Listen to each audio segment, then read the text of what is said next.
Millionaire mother sees waitress feeding her daughter with special needs and does something unthinkable. That particular afternoon, an elegant woman entered the restaurant. She chose a table near the window and ordered only a coffee and sparkling water. While waiting for her order, she observed the waitress approach her daughter with a plate of food. It was the girl's lunchtime.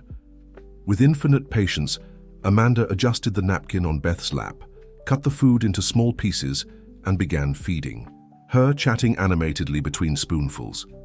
Something in that scene deeply touched Rebecca, the millionaire. She remained motionless, with her coffee cup suspended in air, observing the interaction between mother and daughter. The businesswoman couldn't take her eyes off the girl, especially when Beth laughed at something her mother said, a sound so pure and genuine that it seemed to illuminate the entire room. The restaurant manager, Paul, noticed the customer's interest and approached. "Do you need anything else, ma'am?" Rebecca blinked several times as if awakening from a trance. "No, thank you." "Who is that waitress with the girl?" "Oh, that's Amanda and her daughter, Elizabeth. Everyone here calls the little one Beth. Amanda adopted her when the girl was just a baby. She worked as a nurse at the time. Quite a story." Rebecca swallowed hard. Her heart raced. "Adopted?" "Yes, it was a God thing. Amanda was in the right place at the right time. The girl was born with cerebral palsy, and the biological mother gave her up for adoption as soon as she learned of the diagnosis. Amanda fell in love with the baby immediately and fought to adopt her. She left her nursing profession to devote herself to Beth and needed a job with more flexible hours. Here at the restaurant, we're all like family to them." Paul was called by another customer and walked away, leaving Rebecca alone again with her thoughts.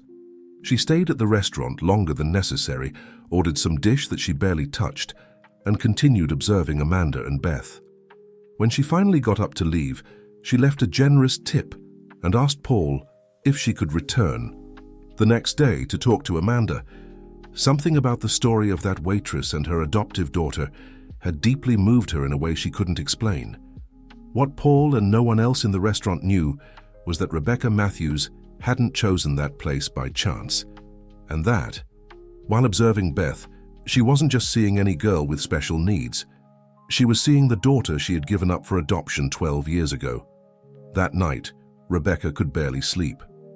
In her penthouse apartment overlooking Lake Michigan, she paced back and forth, recalling the past she had tried so hard to bury. 12 years earlier, she was an ambitious young executive, recently promoted to financial director of the hospital she now owned.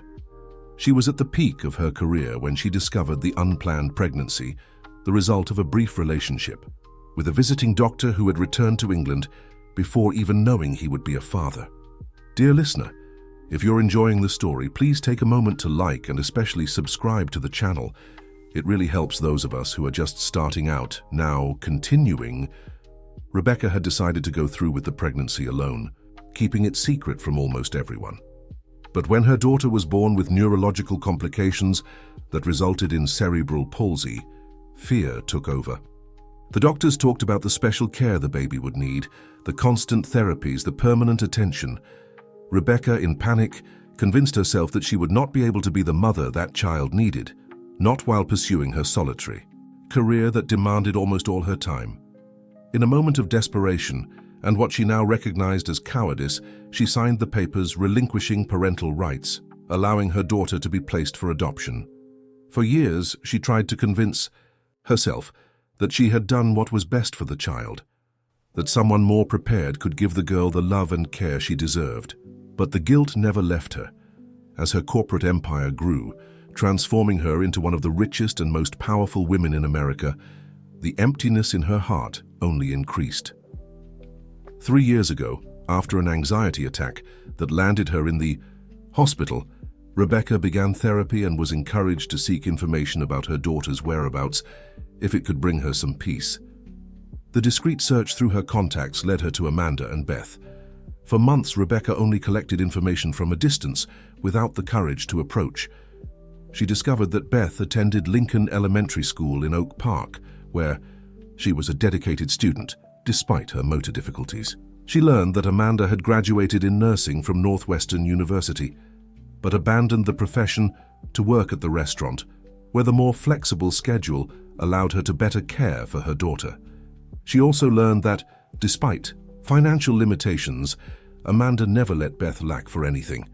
She worked overtime to pay for the physical therapy and speech therapy sessions that weren't covered by insurance with the necessary frequency. She sewed some of her daughter's clothes herself, adapting them to facilitate dressing and undressing. And above all, she surrounded Beth with love, patience, and respect. Now, after personally seeing the bond between Amanda and Beth, Rebecca was even more disturbed. The waitress had given the girl exactly what she, with all her resources, thought she couldn't: unconditional dedication. The next morning, Rebecca returned to the restaurant as soon as it opened. She was nervous, but determined. She sat at the same table as the day before and waited. It wasn't long before Amanda appeared, this time alone. "Good morning, ma'am. What would you like today?"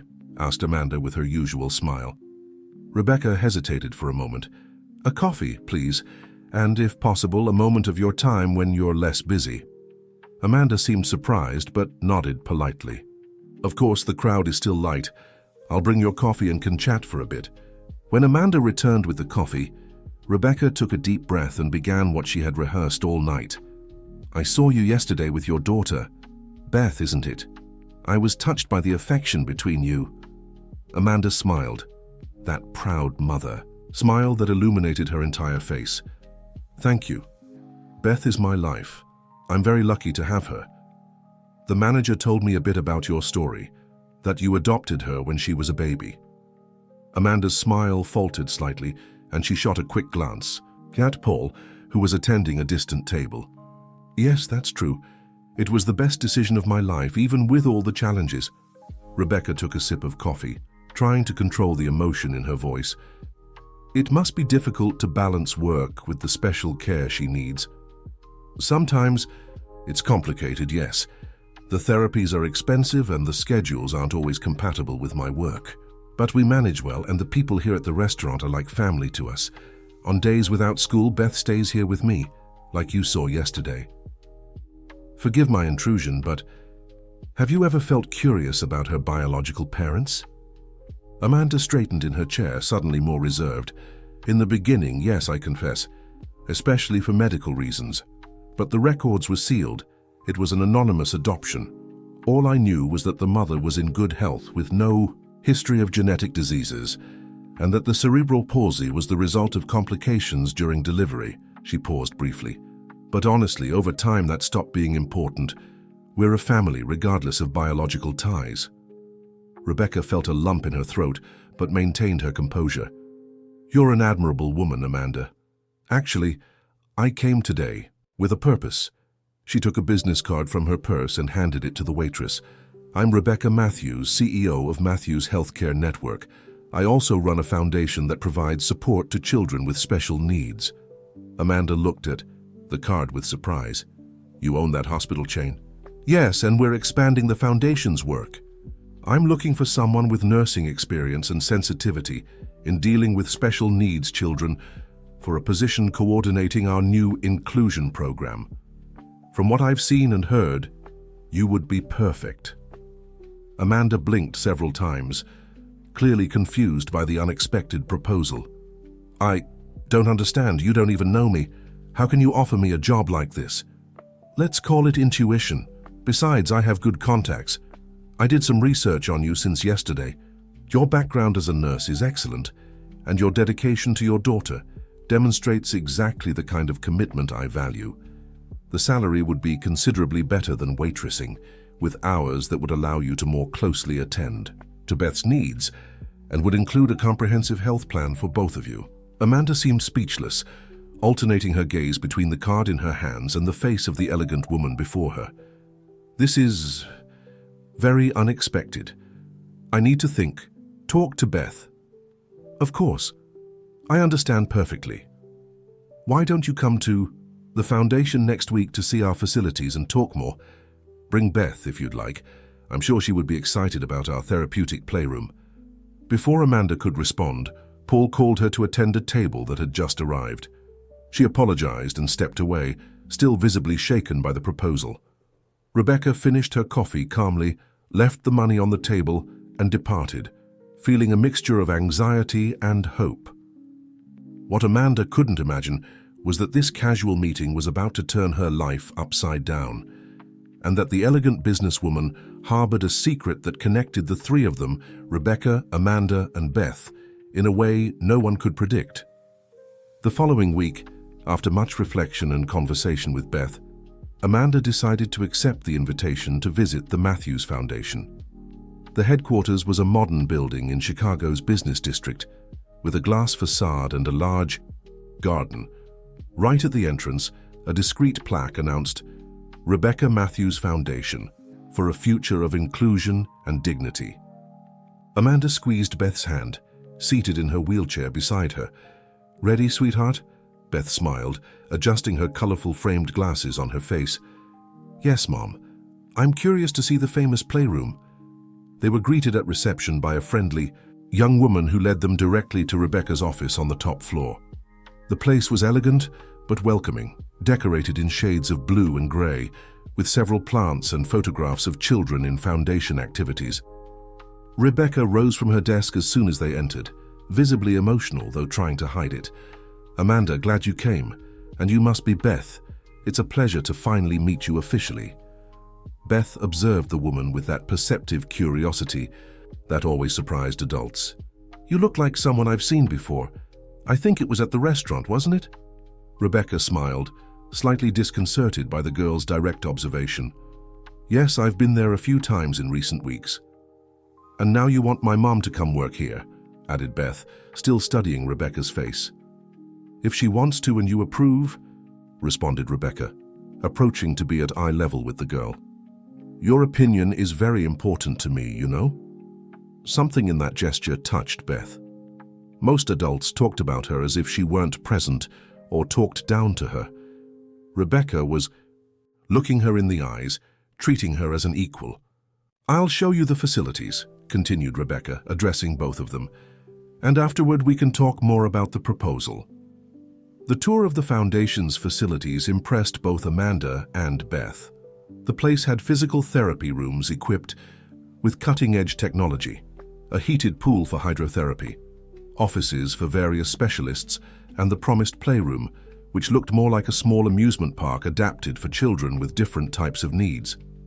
While Beth tried some therapeutic games with the foundation's recreation specialist, Rebecca took the opportunity to show Amanda the office that would be hers if she accepted the job.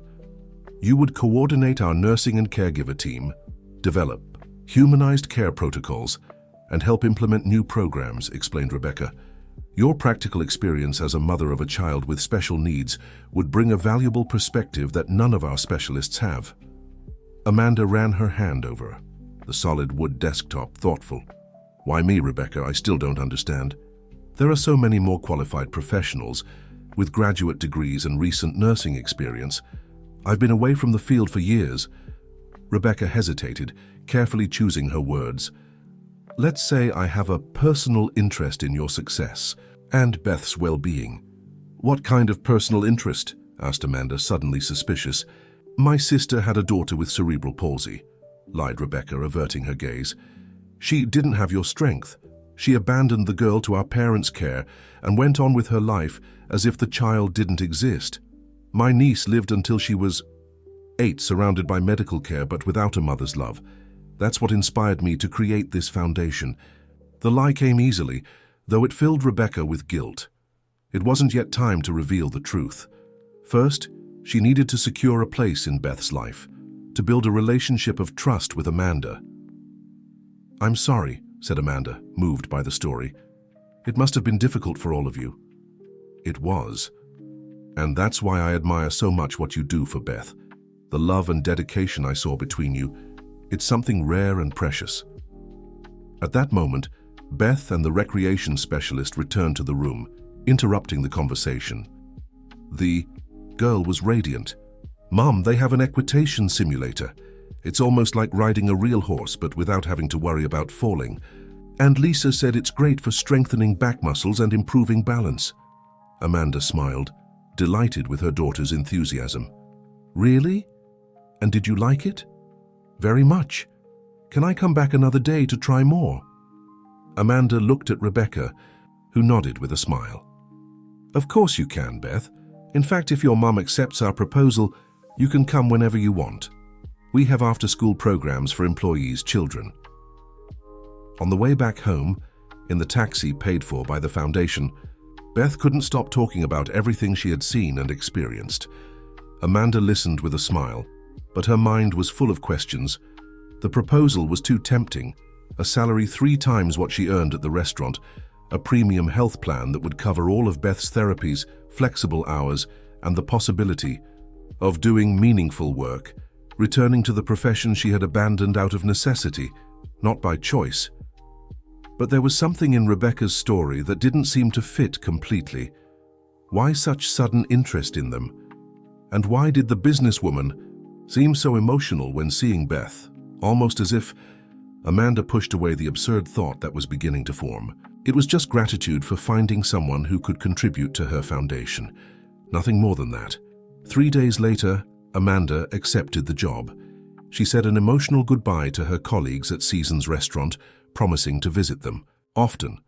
Paul, the manager, organized a small farewell party where Beth was the center of attention, as always. "I'll miss coming here every day," said the girl, as she savored a piece of the decorated cake that Chef Martha had prepared especially for the occasion. "And we'll miss you, little one," replied Paul, stroking Beth's curly hair. "But your mom deserves this opportunity, and you deserve all the good things that will come with it." The transition to the new job was smoother than Amanda had expected. Rebecca had assembled a welcoming and competent team, and everyone seemed genuinely interested in the ideas Amanda brought. The school inclusion program she began developing in the first week was received with enthusiasm by the Foundation's board. Beth also quickly adapted to the new routine. After school, she went to the Foundation, where she participated in therapeutic activities and did homework in the recreation room until Amanda finished her workday. In a few weeks, she became the darling of the staff, winning everyone over with her quick intelligence and sharp sense of humor. Rebecca, for her part, found every possible pretext to be near Beth. She visited the recreation room frequently, brought educational gifts, took interest in her school progress. The girl, initially shy with her mommy's boss, soon found herself enchanted by the attention of the elegant lady, who seemed to value her so much. Amanda observed this growing closeness with mixed feelings. On one hand, she was grateful for Rebecca's genuine interest in Beth's well-being. On the other, something about that interest bothered her, a sensation she couldn't name. One afternoon, after a particularly productive meeting where Amanda's project had been approved with praise, Rebecca invited her for coffee in her office. "I'm impressed with your work, Amanda. In just 1 month, you've already made a significant impact on the Foundation. Thank you. I'm just applying what I learned in practice, caring for Beth all these years." Rebecca smiled, serving coffee in fine porcelain cups. "How is she adapting? Is she enjoying the activities here?" "She's loving it. Yesterday she told me she wants to be a physical therapist when she grows up, inspired by Camilla from the rehabilitation team." Amanda hesitated for a moment and then continued. "Actually, she talks about you a lot too. It seems you've created a special bond." A shadow of emotion passed over Rebecca's face. She's an extraordinary girl, so intelligent, so full of life, despite the difficulties. Yes, she is. Amanda took a sip of coffee and then, gathering courage, asked what had been bothering her for weeks. "Rebecca, why did you really bring us here? And don't tell me it's just because of my resume as a nurse or my experience as a mother." Rebecca carefully set down her cup, avoiding Amanda's direct gaze. "What makes you think there's more to it than that?" "Intuition, maybe. The same kind of intuition you said you had when offering me the job?" Amanda leaned forward slightly. "Is it about your niece? Does Beth remind you of her somehow?" Rebecca felt her heart race. She hadn't expected to be confronted so directly. "Yes, there are similarities," she answered evasively. "I see. Well, whatever your reason, I'm grateful for the opportunity. And Beth is also very happy here." The subject was closed, but Amanda's suspicion only increased. In the following days, she began to observe more carefully the interactions between Rebecca and Beth. noticing the businesswoman's emotional looks when she thought no one was watching, the way she sometimes seemed about to say something important and then retreated. Meanwhile, in his luxurious office in downtown Chicago, attorney Charles Edward Morgan carefully read a set of documents. On the file cover, in discreet letters, it read, "Adoption Review Process, Confidential." Dear listener, if you're enjoying the story, please take a moment to like and especially subscribe to the channel. It really helps those of us who are just starting out. Now continuing. Charles Edward had been Rebecca's personal attorney for over 15 years. He had started as an ambitious young associate in a large law firm and earned the businesswoman's trust by brilliantly resolving a complicated hospital acquisition process.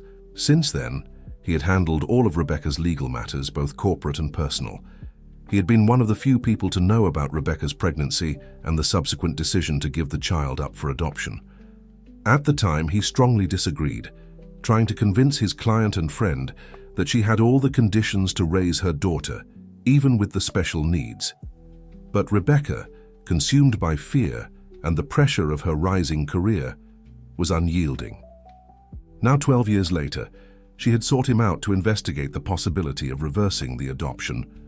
Charles Edward had explained that it would be practically impossible, especially considering the time elapsed and the fact that the child had been legally adopted and was in a stable, loving home.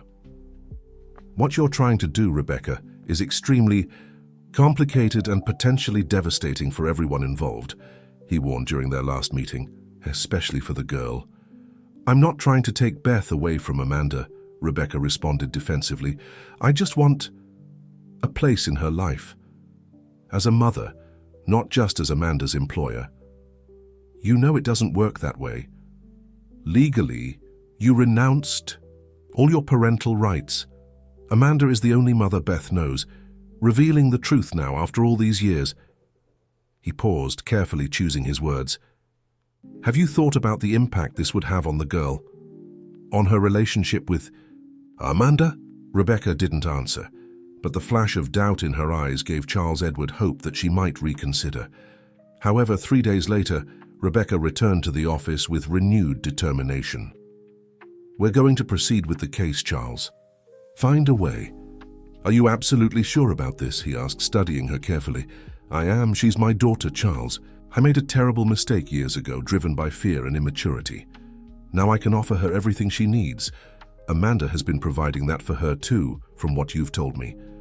Within her financial limitations, yes, but think of all the additional opportunities I could give Beth.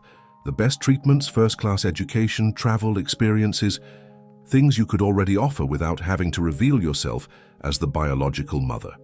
Through the foundation, as Amanda's employer. It's not just about money or opportunities, Charles. It's about connection, about blood ties." The lawyer sighed deeply.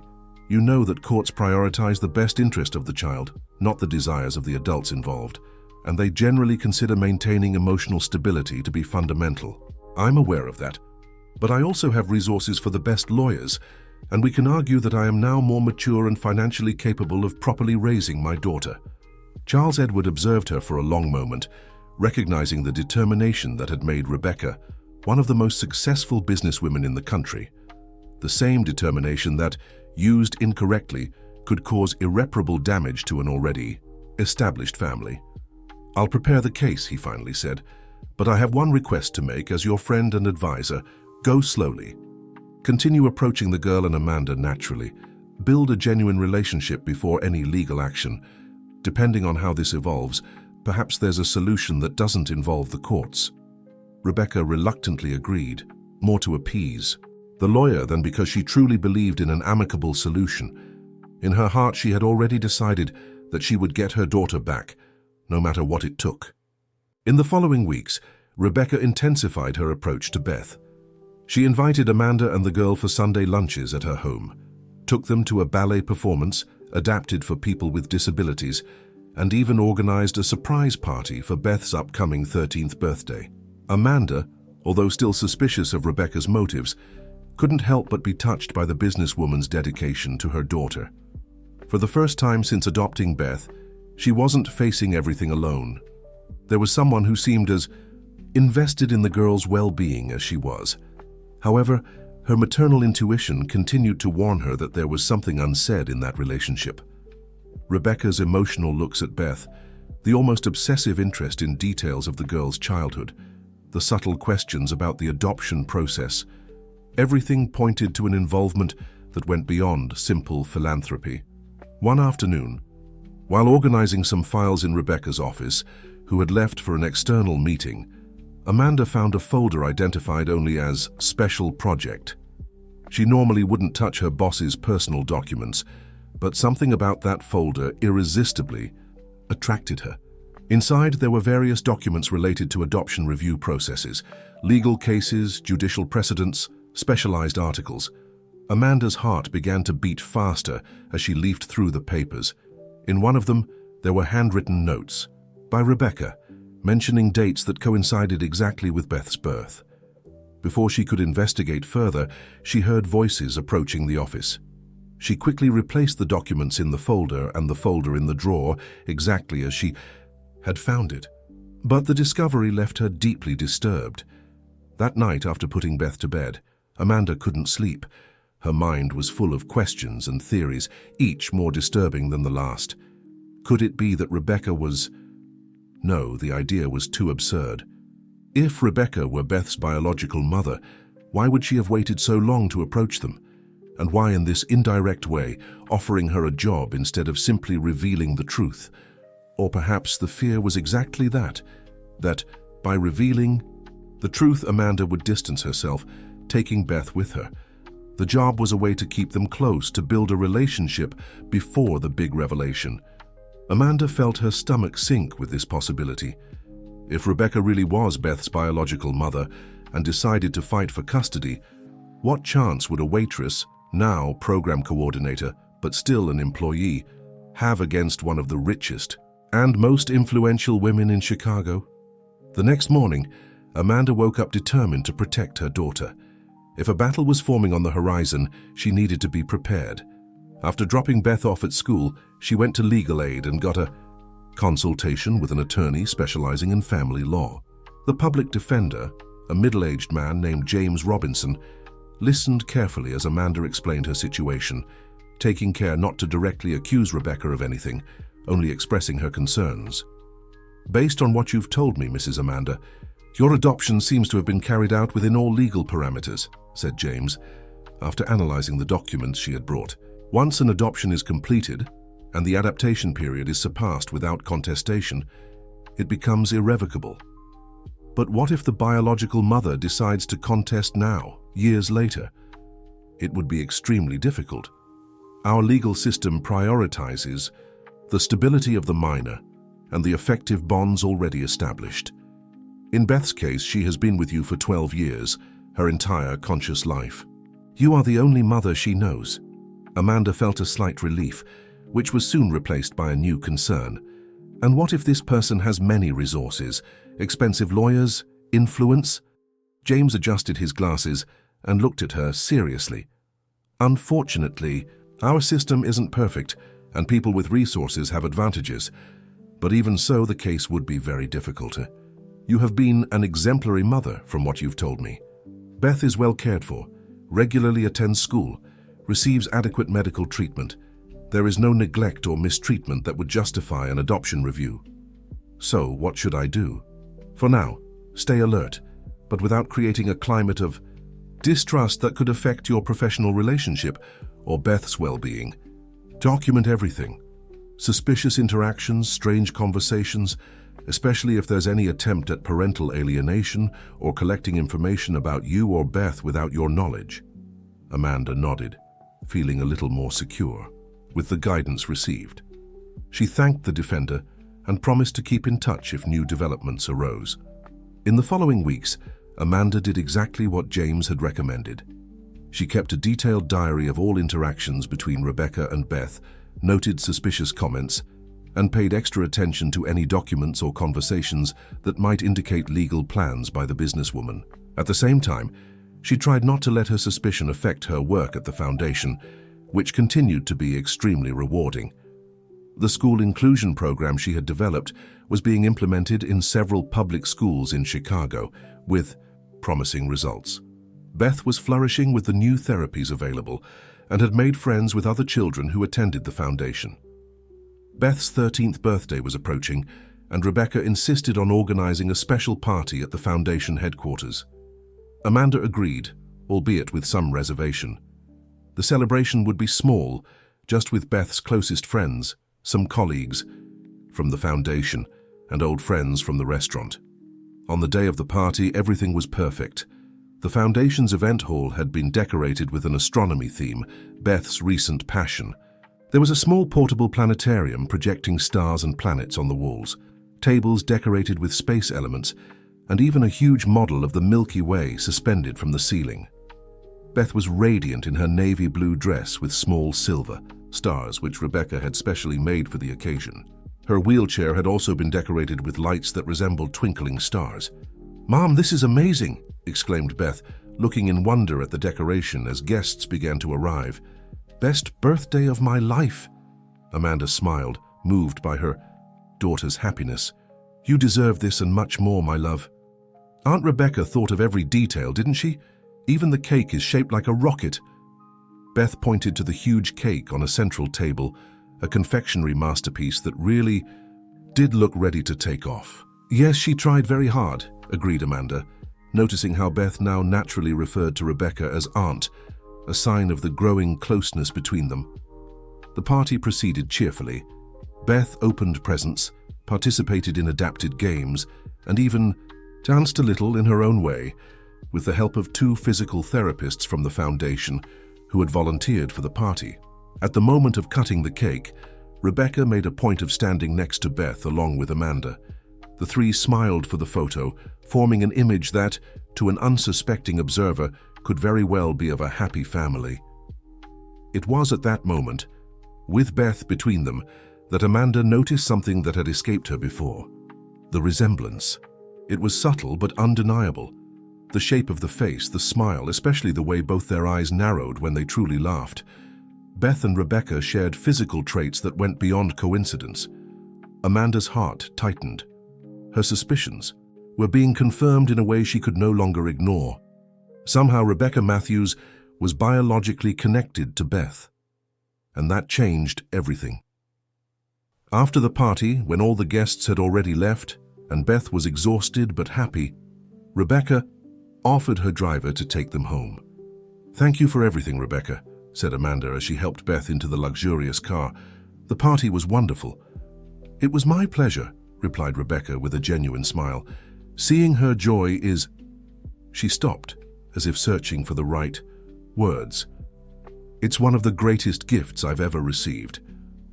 There was so much meaning in that simple phrase, so much contained emotion, that Amanda felt a chill. It wasn't just the comment of a benefactor satisfied with her good deed. It was something much deeper and personal. The next day, Amanda requested a day off from work, something she rarely did. She told Rebecca she needed to resolve some pending matters related to Beth's school. In reality, after dropping her daughter off at school, she went directly to St. Luke's Hospital, where she had worked as a nurse and where Beth was born 13 years earlier. The hospital had changed considerably since her time, with new wings and modern equipment.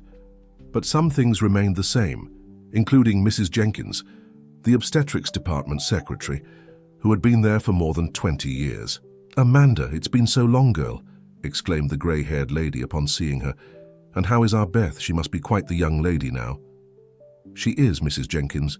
She turned 13 yesterday. Can you believe it? My goodness, how time flies." She looked at Amanda with curiosity. "What brings you back to the old hospital? Missing the endless shifts?" Amanda laughed but quickly became serious. "Actually, Mrs. Jenkins, I came seeking some information about Beth's birth." Mrs. Jenkins' expression changed subtly. "What kind of information, dear? You know adoption records are confidential." "I know, I'm not asking you to break any rules, Mrs. Jenkins. I just thought maybe you might remember something unusual about that day." The secretary studied Amanda for a moment, as if evaluating what she could or should say. "What exactly do you want to know?" "Beth's biological mother. Do you remember anything about her? Any detail?" Mrs. Jenkins adjusted her glasses, visibly uncomfortable. Amanda, that was a long time ago. Please, Mrs. Jenkins, it's important. I think she's reappeared in our lives. The secretary widened her eyes. What do you mean? She contacted you. Not exactly. It's complicated to explain, but I have reason to believe she's trying to get close to Beth without revealing who she really is. Mrs. Jenkins looked around, making sure they were alone, and then spoke in a low voice. Look, I shouldn't talk about this, but you and Beth are special to me, always have been. She paused as if organizing her memories. Beth's biological mother wasn't an ordinary person. I remember there was a lot of secrecy around her. Private room, entry and exit through restricted access, very few people authorized to come in contact. Someone important then. Apparently so. At the time there was no talk of names, just special protocols. But I saw her once in passing. A young woman, elegant, with a posture. You know, those people accustomed to giving orders. The type of person who seems important just by the way they occupy a space. Amanda's heart raced. The description could easily apply to Rebecca. Would you recognize her if you saw her again? Mrs. Jenkins hesitated. Maybe. It was so long ago. And she has probably changed quite a bit. Is there any way to confirm? Any record I can legally access as an adoptive mother? Unfortunately not. Closed adoption records are protected by law, only with a court order, and even then, only in very specific cases, like serious medical issues. Amanda sighed, frustrated. I understand. Well, thank you anyway, Mrs. Jenkins. As she was turning to leave, the secretary called her again. Amanda, wait. There's something that might help. She lowered her voice even more. At the time, I heard rumors about the biological mother being connected somehow to the hospital administration. Not as a doctor or nurse, but something related to the financial or strategic part. Amanda felt a chill in her stomach. Rebecca had mentioned she was the financial director of the hospital before becoming the owner.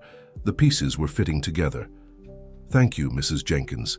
That helps a lot. Dear listener, if you're enjoying the story, please take a moment to like and especially subscribe to the channel. It really helps those of us who are just starting out. Now continuing. Leaving the hospital, Amanda headed to a small cafe nearby. She needed to think, organize her thoughts, and decide what to do with the information she had collected. The evidence was circumstantial, but increasingly convincing. Rebecca Matthews was most likely Beth's biological mother. What to do with this suspicion? Confront Rebecca directly? That could precipitate exactly the kind of legal battle she feared. Tell Beth? The girl had the right to know about her origins, but Amanda feared the emotional impact such a revelation could have. While having coffee, her cell phone rang. It was Rebecca. Amanda, sorry to interrupt your day off, but something happened with Beth at school. Nothing serious, she quickly added upon hearing Amanda's accelerated breathing.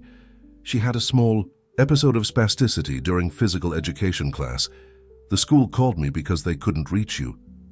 My God, how is she? Where is she now? She's fine, already medicated. I sent my personal doctor to the school as soon as I received the call. He examined her and said it's nothing unusual for her condition. It was probably triggered by the excitement of yesterday's party. She's in the school infirmary, resting. I'm going there right now, said Amanda, already standing up and leaving money on the table. I'm already here with her, replied Rebecca. I came as soon as I knew. Don't worry, she's being well taken care of. Amanda felt a mixture of gratitude and apprehension. It was comforting to know that Beth was being well cared for, but the idea of Rebecca assuming such a central role in moments of crisis bothered her. Thank you, Rebecca, but I'm on my way. When Amanda arrived at the school, she found Beth lying on a cot in the infirmary, with Rebecca sitting beside her, holding her hand and telling stories to distract her. The girl smiled when she saw her mother. Hi, Mum, sorry to scare you. I think I overdid it at the party yesterday. Amanda hurried to her daughter, kissing her forehead. Don't worry about that, love. How are you feeling now? Better. Dr. Richard, Aunt Rebecca's friend, gave me medicine that helped a lot, and Aunt Rebecca stayed here with me the whole time. Amanda looked at Rebecca, who was observing the interaction with emotional eyes. Thank you for taking care of her.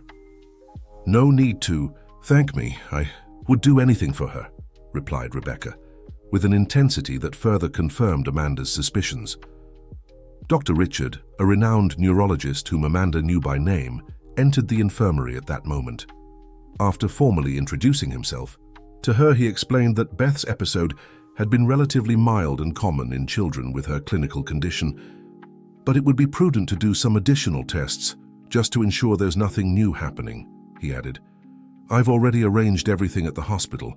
We can go as soon as you're ready. Hospital? Amanda frowned. Is that really necessary? Normally, in these mild cases, we just increase the medication for a few days and observe. It's just a precaution, intervened Rebecca. Dr. Richard is the best pediatric neurologist in Chicago. If he recommends tests, there must be a good reason. There was a subtly condescending tone in Rebecca's voice that didn't go unnoticed by Amanda, as if she, being just a nurse, and now not even that, couldn't really understand the medical complexities of the case. Of course I understand, replied Amanda, maintaining her composure. But as a mother and former nurse, I'd like to better understand the need for these tests now.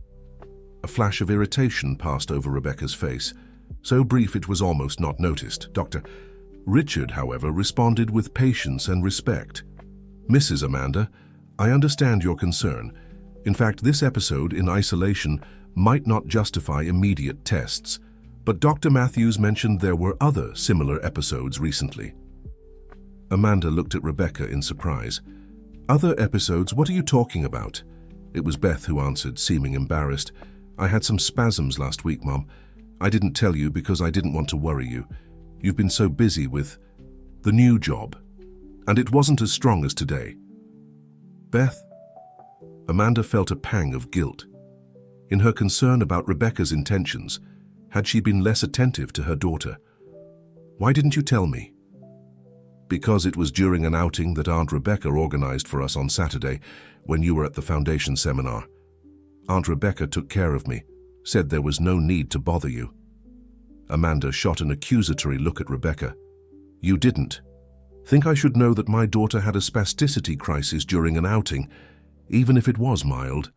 It wasn't quite like that, defended Rebecca, seeming genuinely regretful. Beth had a small spasm while we were at the botanical garden. It lasted only a few seconds. She assured me they were common and that you wouldn't worry. I didn't want to create unnecessary alarm. Amanda breathed deeply, trying to control her growing irritation. I understand. But in the future, Rebecca, I would like to be informed of any change in Beth's health, no matter how small it may seem. Of course I apologize, replied Rebecca, with a conciliatory tone. You're absolutely right. The tense atmosphere was interrupted by the arrival of the ambulance that Rebecca had called to transport Beth to the hospital. Amanda thought the resource excessive, but didn't want to argue in front of her daughter. At the hospital, one from the Matthews network naturally, Beth was accommodated in a private suite and subjected to a battery of sophisticated tests.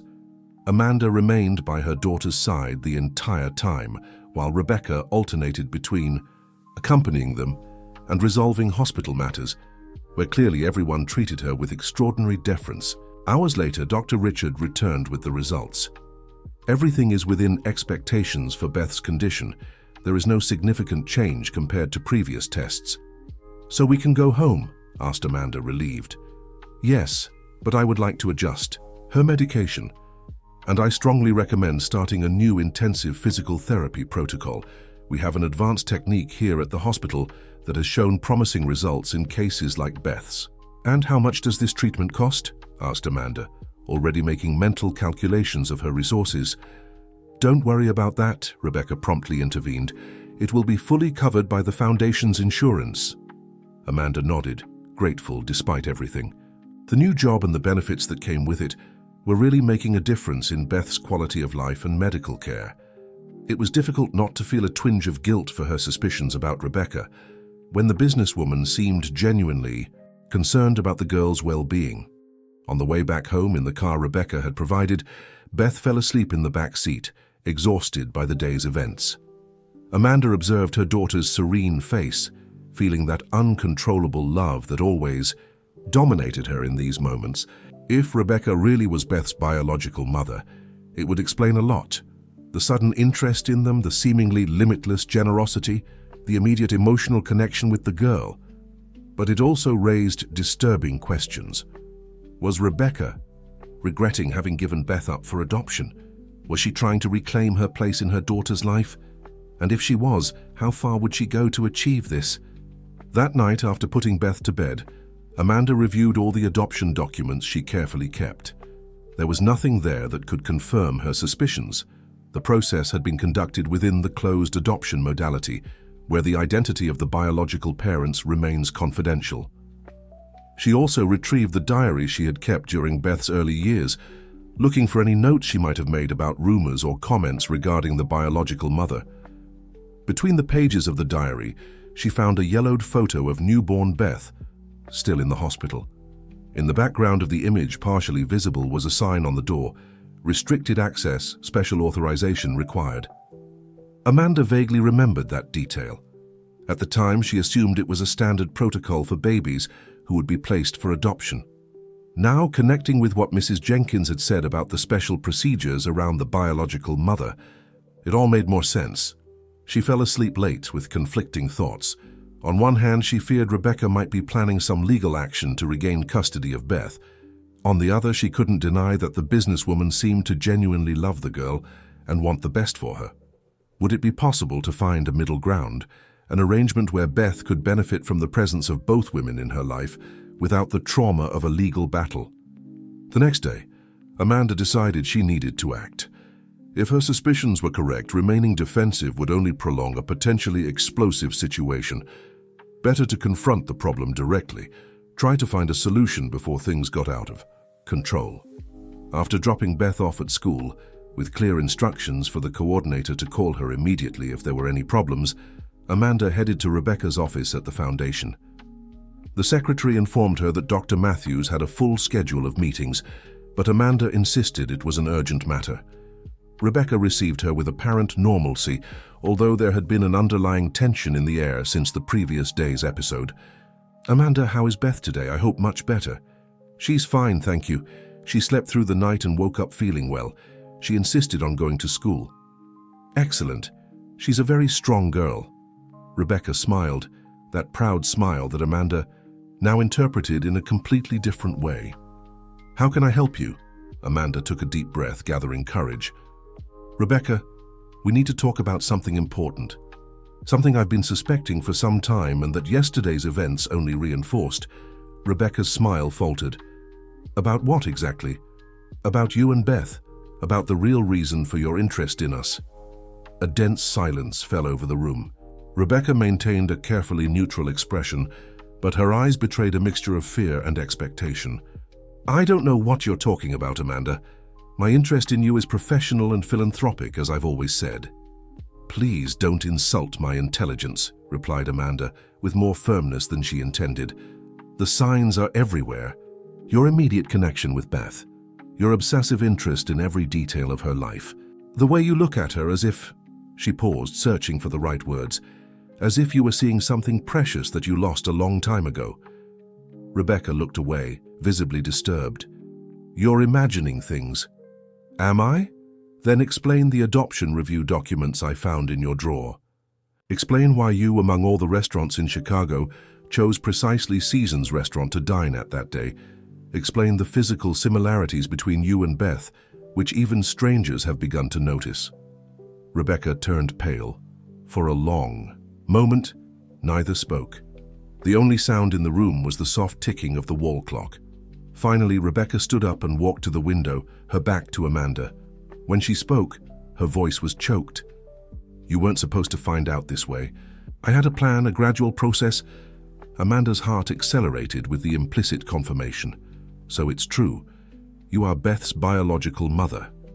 Rebecca turned slowly, revealing teary eyes. "Yes, I am." The confirmation, even expected, hit Amanda like a punch. It was one thing to suspect, quite another to hear the direct confession. Why Rebecca? Why give her up for adoption, only to reappear in her life 12 years later? Rebecca sat back down, suddenly seeming exhausted. Long story, Amanda, and I'm not proud of many parts of it. I have time, replied Amanda, crossing her arms. Over the next hour, Rebecca narrated her story without omissions.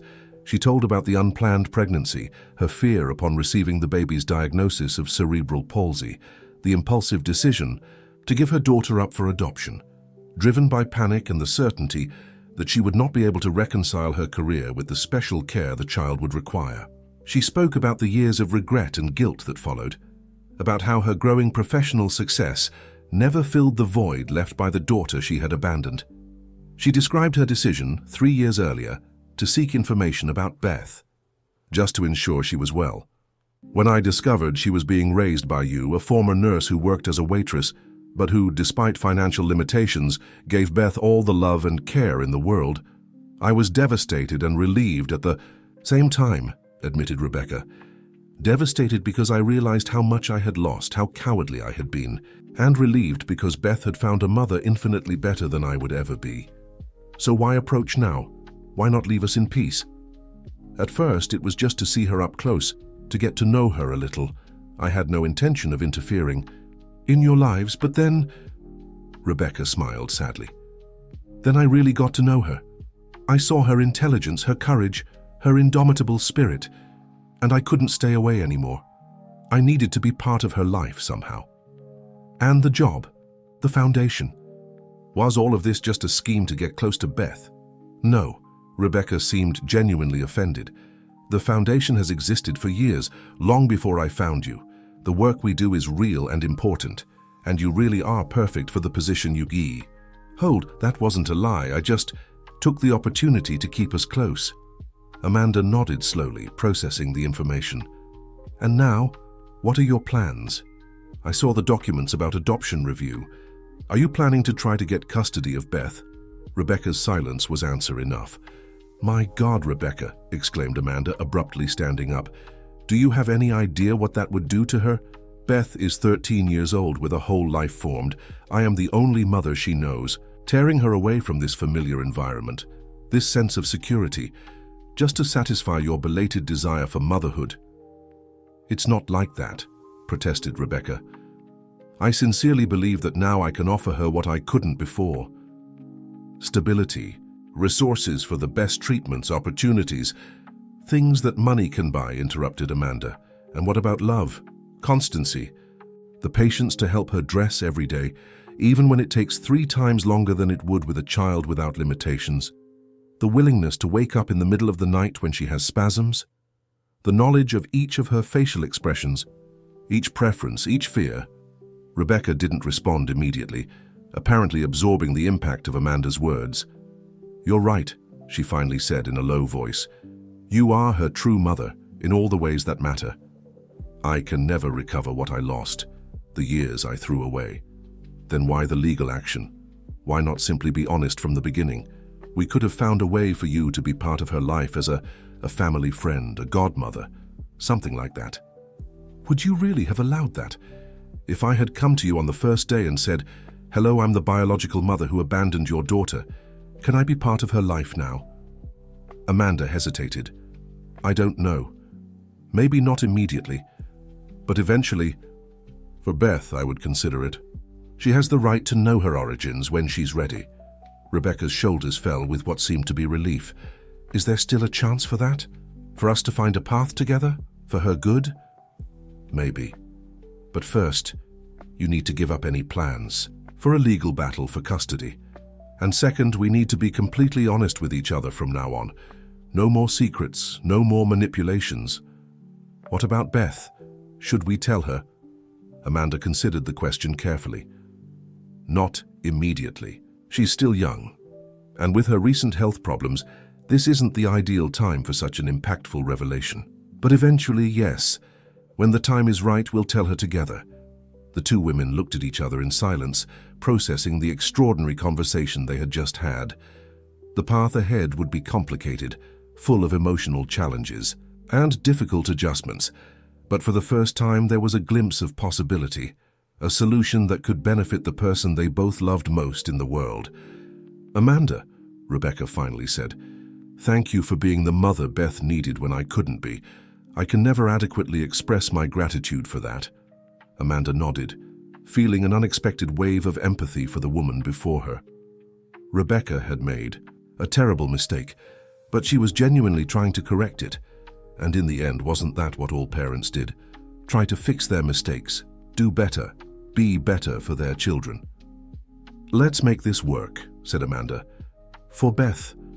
"For Beth," agreed Rebecca, with the first sincere smile since the beginning of the conversation. Meanwhile, in the law office in downtown Chicago, Charles Edward Morgan reread the set of documents prepared to initiate the adoption review process. After his conversation with Rebecca the previous week, he had fulfilled his promise to prepare the case, although he remained deeply uncomfortable with the idea. His phone rang. It was Rebecca. "Charles, good morning. We need to talk about that matter." "Of course, Rebecca. The documents are ready, as requested. We can file the process any—" "No," she interrupted. "We're not going to proceed with this. I want you to archive all the documents, terminate any ongoing investigation." Charles Edward felt immense relief. "May I ask what changed your mind?" "Let's say I found a more sensible path, one that takes into consideration what's best for Beth, not just what I want." "I'm very happy to hear that, Rebecca. Sincerely. Thank you for your patience, Charles, and for having tried to dissuade me from the beginning. You were right." After hanging up, Charles Edward stored the documents in a confidential folder and locked it in his file. He had worked on many difficulty cases throughout his career, but rarely had he felt such relief at seeing a process being abandoned before it even began. In the weeks that followed, Amanda and Rebecca tried to establish a new dynamic in their relationship. It wasn't easy. There were resentments on both sides, fears and insecurities that wouldn't disappear overnight. But both were committed to Beth's well-being, and this united them more strongly than any difference could separate them.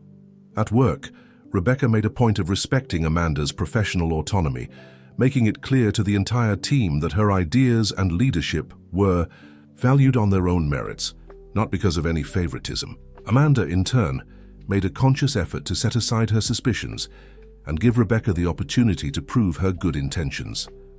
At home, Amanda began to casually mention Rebecca more frequently in conversations with Beth, normalizing the businesswoman's growing presence in their lives. Small comments like, "Rebecca told me about a new treatment that could be good for you," or "Rebecca also loves astronomy, did you know?" gradually creating an image of Rebecca as a permanent and positive figure in their lives. Beth, perceptive, as always, noticed the change in dynamics between the two women. "You seem like friends now," she commented one night as Amanda helped her with her bath. "Before, you were always tense when Aunt Rebecca was around." Amanda smiled, once again, admiring her daughter's astuteness. "That's true. I think at first I was a bit intimidated by her. She's a very powerful woman after all." "But she's nice," affirmed Beth with conviction. "She treats me like a person, you know? Many adults talk to me as if I were a baby because of the wheelchair. Aunt Rebecca doesn't. She asks me difficult questions and expects me to have answers. That's good, isn't it?" "It's great." Beth paused, seeming contemplative. "You know what's strange, Mom? Sometimes when I'm with Aunt Rebecca, I feel like I've known her for a long time, as if we had some kind of special connection. That's silly, isn't it?" Amanda's heart raced. Could it be that Beth was intuitively recognizing the biological bond? "It's not silly, sweetheart. Sometimes we have special connections with certain people. It's one of the wonderful things about life. Do you think she could be like my godmother, like in the movies, you know? Someone who isn't a blood relative but is still family?" Amanda swallowed hard, moved by the involuntary irony in her daughter's words. "I think she would love that, Beth. We can ask her the next time we see her." That night, after Beth fell asleep, Amanda called Rebecca and shared the conversation. There was a long silence on the other end of the line, then a sound that could have been a muffled sob. She wants me to be her godmother?" Rebecca's voice was loaded with emotion. "Even without knowing who I really am?" "Yes. She feels a connection with you, Rebecca. A connection that goes beyond what we could explain to her now. I think this could be a good first step. A way to make your presence in her life official without yet revealing the whole truth. "I would love that," replied Rebecca, no longer hiding the tears in her voice. "More than I can express." The following week, they organized a small dinner at Amanda's home. The occasion was apparently casual, but both Amanda and Rebecca knew it would be a significant moment in their new family dynamic. Beth was excited about Rebecca's visit. She had even prepared a presentation on her tablet about the latest astronomical discoveries she had researched, knowing of Aunt Rebecca's shared interest in the subject. During dinner, prepared with care by Amanda, the conversation flowed naturally between various topics: school, work, astronomy, plans for the approaching vacation. Beth was especially eloquent that night, eager to impress her special guest. After dessert, a milk pudding that was Beth's favorite, Amanda made a small gesture to Rebecca, indicating it was the right moment. "Beth," began Rebecca, with a lightness that contrasted with the emotion she felt inside, "your mother told me about something you mentioned recently, about me, possibly, being your godmother." Beth blushed slightly. "Oh, that. It was just a silly idea." "I didn't find it silly at all. In fact," Rebecca took a small velvet box from her pocket, "I would be extremely honored if you would allow me that privilege." Beth looked at the box with curiosity. Inside was a delicate silver star-shaped pendant, studded with small sparkling stones. "They're topazes," explained Rebecca. "The color of your eyes. I thought it could be a godmother gift if you accept." Beth's eyes lit up. "It's beautiful, and of course I accept. This means you'll always be around, right? Like officially?" "Yes," replied Rebecca, exchanging a significant look with Amanda. "Officially and forever in your life if you want." "That's amazing," exclaimed Beth, extending her arms for a hug that Rebecca returned with contained emotion. Amanda observed the scene with mixed feelings. There was still a slight remnant of fear. The primordial fear of losing her daughter to this woman who had infinitely greater resources and a biological claim. But there was also hope and a growing sense that perhaps, just maybe, they were creating something new and valuable, an expanded family where Beth could benefit from the love of both. Later, after Beth went to bed, proudly displaying her new pendant, Amanda and Rebecca sat on the balcony with glasses of wine, contemplating the starry sky of Chicago. "Thank you," said Rebecca after a long, comfortable silence, "for allowing me to be part of her life even after everything." "I'm doing this for her," replied Amanda honestly, "because I believe having you in her life is something positive. But, Rebecca," she added seriously, "I need you to understand one thing. I am and always will be her mother. Regardless of what the future holds, regardless of when or how we tell her the truth, that fact will never change." "I know," Rebecca nodded, without hesitation. "And I respect that deeply. You are the mother I never had the courage to be, the mother she deserves. I'm just grateful to be something. Godmother, friend, mentor, any role that allows me to love her and contribute to her happiness."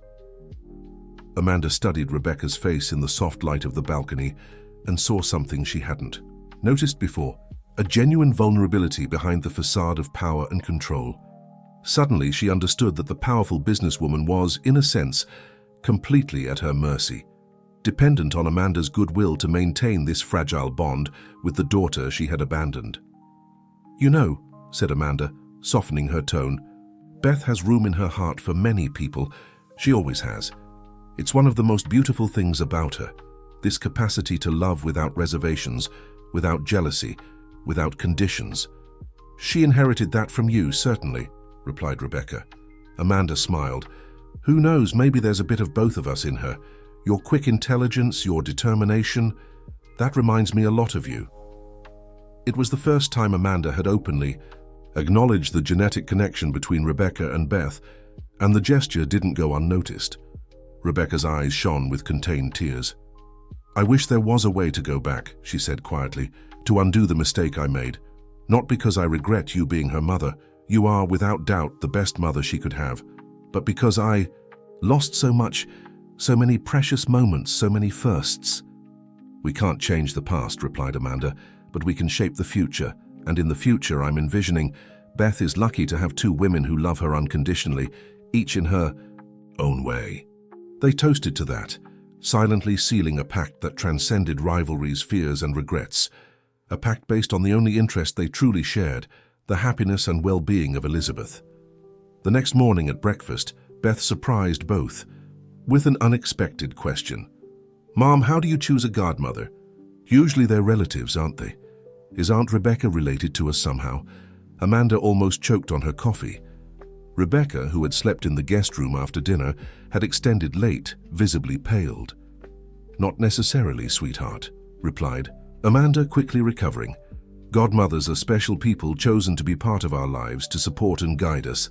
Sometimes they're relatives like aunts or cousins, but they can just be people very close to the family whom we want to keep nearby." Beth seemed to be processing the information with that concentrated expression she assumed when mentally connecting dots. "It's just that you two look alike, you know. Not physically, but in manner.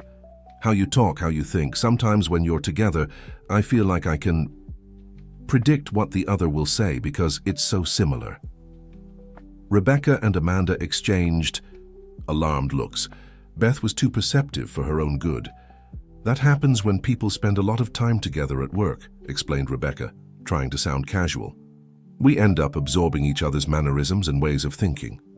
"Maybe," agreed Beth, although she didn't seem entirely convinced. "Or maybe you were friends in the past and didn't tell me, like before I was born." "Why do you think that?" asked Amanda, curious about the direction of her daughter's thoughts. "I don't know, it's just a feeling." Beth shrugged, turning her attention to the toast. "Anyway, I'm happy we're like a family now. It's nice having someone else caring about us." The conversation shifted to lighter topics, but both Amanda and Rebecca were uneasy with Beth's observations. It was evident the girl was perceiving patterns, making connections, coming dangerously close to the truth on her own. "We need to tell her," said Rebecca later when they were alone, "sooner than we thought. She's too intelligent. She'll end up discovering anyway, and it would be much worse if it didn't come from us." Amanda nodded reluctantly. "You're right, but we need to find the right moment, the right words. It's a huge revelation for a 13-year-old girl." "When do you think would be appropriate?" asked Rebecca. "After her final exams at school and after we're sure her clinical condition is stabilized. The episodes of spasticity have decreased considerably in recent weeks, since we adjusted the medication, but I want to be certain she's completely well before we introduce any potentially stressful element." "I agree. And we can use that time to prepare the ground, maybe? Conversations about different types of families, about adoption in general." "Yes, indirect approaches might help," agreed Amanda. "And we also need to be prepared for any reaction from her. Anger, confusion, sadness, anything is possible." "Do you think she'll hate me?" Rebecca's voice betrayed her greatest fear. "No," replied Amanda after a moment of reflection. "Beth is not the type of person who hates easily. She may be hurt, confused, maybe even temporarily angry. But she has a huge heart and a surprising capacity for understanding and forgiveness." Rebecca nodded, seeming a bit more relieved. "Let's do this right then, for her." "For her," agreed Amanda. In the weeks that followed, both strived to create an emotionally safe environment for Beth. Rebecca fully assumed her role as godmother, participating increasingly in the girl's daily life, but always respecting Amanda's space and authority as a mother. Beth, in turn, flourished with the additional attention, showing improvements not only in her physical health, but also in her school performance and social confidence. The relationship between Amanda and Rebecca also evolved, moving from a cautious truce to a genuine partnership based on mutual respect and shared love for Beth. They discovered that, despite their drastically different origins and life circumstances, they had more in common than they initially thought, from literary preferences to educational philosophies. One Sunday, while having a picnic at Grant Park, adapted for Beth's wheelchair, the girl surprised them again with her insight. "Did you know that in my school there's a boy who has two mums?" she commented casually, while savoring a piece of cake. "Really?" replied Amanda, exchanging a quick look with Rebecca. "Yes, Lucy, in my class. She has the mother who gave birth to her and the stepmother who married her mother. At first she said it was strange, but now she thinks it's amazing to have two mothers taking care of her. helping with homework, giving birthday presents. Beth made a significant pause. Kind of like me now with you and Aunt Rebecca. Amanda's heart accelerated. Could this be an opening? An indication that Beth was somehow preparing herself for the truth? It's a different situation, Beth, said Amanda carefully. Rebecca is your godmother, not your mother? Completed. Beth, I know, but she acts like one sometimes, don't you think? Like when she stayed at the hospital with me all night last week, when I had that fever, or when she helps with my math homework because you're not very good at it. She smiled, softening the slight teasing. Well, godmothers are a bit like extra mothers in a way, commented Rebecca, trying to maintain a light tone despite the tension she felt. They're there to support love, help when needed. Beth seemed to be deeply considering the concept. You know, I've always wanted to know more about my biological mother. You never talk much about her, Mum. Amanda almost dropped her juice glass. The abrupt change of subject, though in Beth's mind, it was probably a logical continuation, caught her completely off guard. Well, there's not much to tell, dear, she replied, choosing her words with extreme care. As I explained before, it was a closed adoption. I didn't have much contact with her. But you must know something, insisted Beth. Why did she give me up for adoption? Was she very young, very poor? Was she sick? The last question came with a note of anxiety that broke both women's hearts. Beth, Amanda looked at Rebecca, a silent request for help. Sometimes people give their babies up for adoption for many complex reasons, intervened Rebecca, her voice steady despite the visible emotion in her eyes. It's not always because they don't love the child or don't want them. Sometimes it's precisely the opposite, because they love them so much they want the best for them, even if that means letting them go. Beth looked directly at Rebecca, as if something in the words or tone had caught her attention. You seem to know a lot about this. I could read a lot about the subject, replied Rebecca evasively. For the Foundation's work, you understand. We deal with many adoption cases. I see. Beth was silent for a moment, seeming to digest the information. Then, as if she had made an internal decision, she completely changed the subject, beginning to talk about a new science project at school. On the way back home, while Beth napped in the back seat of the car, Amanda leaned toward Rebecca, who was driving, and whispered, She's starting to ask questions. And to connect the dots, we need to tell her soon. Rebecca nodded, gripping the steering wheel tightly. After her final exams, as we agreed, next week. Yes, we can't delay any longer. What neither of them could predict was that events would take an unexpected turn before they had the chance to implement their carefully crafted plan. 2 days later, while at school, Beth had a much more intense episode of spasticity than the previous ones. This time, it was accompanied by respiratory difficulty, which alarmed the teachers enough to call an ambulance immediately. Amanda received the call from the school when she was in an important meeting at the Foundation. Rebecca, who was in the same meeting, saw the panic on the coordinator's face as soon as she answered the phone. Beth is being taken to the hospital, explained Amanda, already grabbing her purse and running to the door. She had a serious episode at school. Which hospital? Asked Rebecca, immediately following her, signaling for the meeting to continue without them. St. Mary's, it's the closest to the school. My car is in the parking lot, I'll drive, you're shaking too much. On the way to the hospital, Amanda tried to stay calm, but fear was visible in every feature of her face. Rebecca, on the other hand, assumed a stance of practical efficiency, calling doctors she trusted, ensuring that the best team would be waiting for Beth when they arrived. She'll be fine, Rebecca repeated, both to Amanda and to herself. Beth is strong and will make sure she receives the best possible care.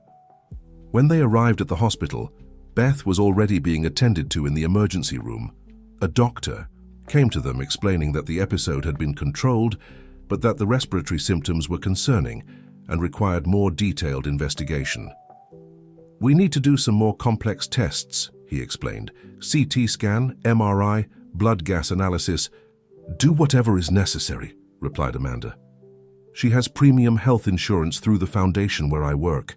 Actually, intervened Rebecca, I'd like to transfer her to Matthews Hospital as soon as she's stabilized. We have more advanced equipment and specialists in pediatric neurology. The doctor looked from one to the other, slightly confused. You are Rebecca Matthews. I'm Elizabeth's godmother and owner of Matthews Hospital. The name had the expected effect. The doctor immediately changed his posture, ensuring they would do all the preliminary procedures necessary to completely stabilize Beth before the transfer. "I'll see how she is," said Amanda, visibly anxious to be by her daughter's side. "I'll call Dr. Bernard, head of pediatric neurology at my hospital," replied Rebecca, "and arrange for a special ambulance for the transfer." Amanda nodded, grateful for Rebecca's practical efficiency at that critical moment, when she herself could barely think clearly. In the emergency room, Beth was lying on a stretcher, connected to monitors and receiving oxygen through a mask. She looked small and vulnerable, but her eyes lit up when she saw her mother. "Mom," she whispered, partially removing the oxygen mask. "You didn't need to come running. I'm already better." "Of course I needed to, my love," replied Amanda, holding her daughter's hand.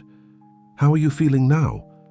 "Tired, and with a little chest pain. But the doctor said that's normal after what happened. Everything will be fine, dear. Rebecca is arranging your transfer to Matthews Hospital, where there are specialist doctors who will take very good care of you. Aunt Rebecca is here too." Beth's eyes brightened. "Yes, she's outside organizing everything. She's as worried as I am." Beth smiled weakly. "You two, always taking care of me. I'm lucky." At that moment, Rebecca entered the room, after obtaining special permission from the medical team. Seeing Beth connected to so many devices, she visibly paled, but quickly composed herself, approaching with an encouraging smile. "Hey, little astronaut, what a scare you gave us." "Sorry, Aunt Rebecca," replied Beth, still with that weak smile that broke both women's hearts. "I think my rocket had a technical glitch. Nothing a good team of space engineers can't fix," joked Rebecca, referring to the medical team. "Dr. Bernard and his team are waiting for you at Matthews Hospital. He's the best pediatric neurologist in the country. Did you know?" "Better than Dr. Richard?" asked Beth, surprising both Amanda and Rebecca with her presence of mind even in that situation. "Even better," confirmed Rebecca. "And he has an MRI machine that looks like a real spaceship." This drew a broader smile from Beth. "Cool. I've always wanted to see what it's like inside a spaceship." A nurse entered to inform them that the special ambulance had arrived and that Beth was stable enough for the transfer. During the journey to Matthews Hospital, Amanda remained by her daughter's side, holding her hand, while Rebecca followed in her own car, making continuous calls to ensure everything was prepared when they arrived. At Matthews Hospital, Beth was received like a true VIP. A complete team awaited her arrival at the emergency entrance, led by Dr. Bernard, a middle-aged man with a gentle but determined expression. The tests began immediately: CT scan, MRI, electroencephalogram, blood analyses. Everything was performed with impressive efficiency. While waiting for the results in the private suite where Beth had been installed, Amanda and Rebecca alternated between reassuring conversations with the girl and moments of silent apprehension when she dozed, exhausted by the procedures. "What do you think it could be?" whispered Amanda to Rebecca during one of those moments. "I don't know," replied Rebecca honestly, "but whatever it is, we'll face it together. She has the best medical care possible now." Amanda nodded, unconsciously, squeezing Rebecca's hand, a gesture of solidarity that would have been unthinkable a few weeks before. Rebecca returned the squeeze, both finding comfort in each other's presence during that difficult moment. When Dr. Bernard finally returned, it was already night. His face was serious but not alarmed, which both took as a good sign. "I have the test results," he announced, sitting with them on a small sofa in the corner of the room, far enough not to disturb Beth, who had finally fallen into a deeper sleep. Elizabeth had what we call a tonic-clonic seizure, more intense than her usual episodes of spasticity. "And what caused this?" asked Amanda, her nursing training emerging in her calm, focused voice. "We found a small area of pressure in her brain, resulting from a gradual accumulation of fluid. It's not uncommon in patients with cerebral palsy, especially during adolescence, when the body is going through so many changes." Is it serious? Rebecca's voice barely disguised her fear. It's a condition that requires immediate attention, but it's treatable, replied Dr. Bernard. I recommend a minimally invasive procedure to drain the excess fluid and relieve the pressure. It's a relatively simple intervention with a high success rate. What are the risks? Asked Amanda. Dr. Bernard explained the risks and benefits of the procedure in detail, responding to Amanda's technical questions with professional respect, while simplifying the explanations when Rebecca requested additional clarification. When would it need to be done? Asked Rebecca. As soon as possible, ideally tomorrow morning. The condition is stable at the moment, thanks to the medication we're administering, but it's not a long-term solution. Amanda and Rebecca exchanged looks. As the legal mother, the final decision was Amanda's, but both knew this was a moment when they needed to be united. We'll follow your recommendation, Doctor, Amanda finally said, and I'd like to thank you for explaining everything so clearly. It's my job, replied Dr. Bernard with a gentle smile, and I can see that Elizabeth is very lucky to have two such dedicated people caring for her. After the doctor left, Amanda collapsed on the sofa, the facade of strength finally crumbling. Rebecca sat beside her, enveloping her in a hesitant embrace that quickly transformed into firm support when Amanda began to cry silently. She'll be fine, murmured Rebecca, though her own voice trembled. It's a simple surgery with one of the best neurosurgeons in the country. I know, sobbed Amanda. It's just that whenever she goes through something like this, I feel so powerless. Even with all my nursing training, I can't protect her from everything. No mother can, replied Rebecca softly. But you've done an amazing job, Amanda. Look at her. Intelligent, brave, full of life. That's thanks to you. Amanda dried her tears, looking at her sleeping daughter. Sometimes I wonder if she would have access to better treatments if she had stayed with you from the beginning. The confession caught Rebecca by surprise. Don't think like that. Maybe she would have had access to more material resources, but not to the kind of love and dedication you gave her. And who knows what kind of mother I would have been. At that time, I was so focused on my career, so scared of the responsibility. She paused, struggling with her own emotions. You were exactly the mother she needed, Amanda. Never doubt that. The two women sat in silence for a moment, united by love for the girl who slept peacefully, oblivious to the emotional storm around her. I think this is no longer the right time to tell her about us, Amanda finally said. Not with this surgery ahead. I agree, replied Rebecca. Her recovery and well-being are the priority now. The rest can wait. The next morning, Beth was prepared for the procedure.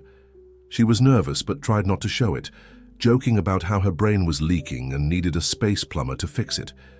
Will you be here when I wake up, Mom? She asked when the nurses came to take her to the operating room. Of course, my love.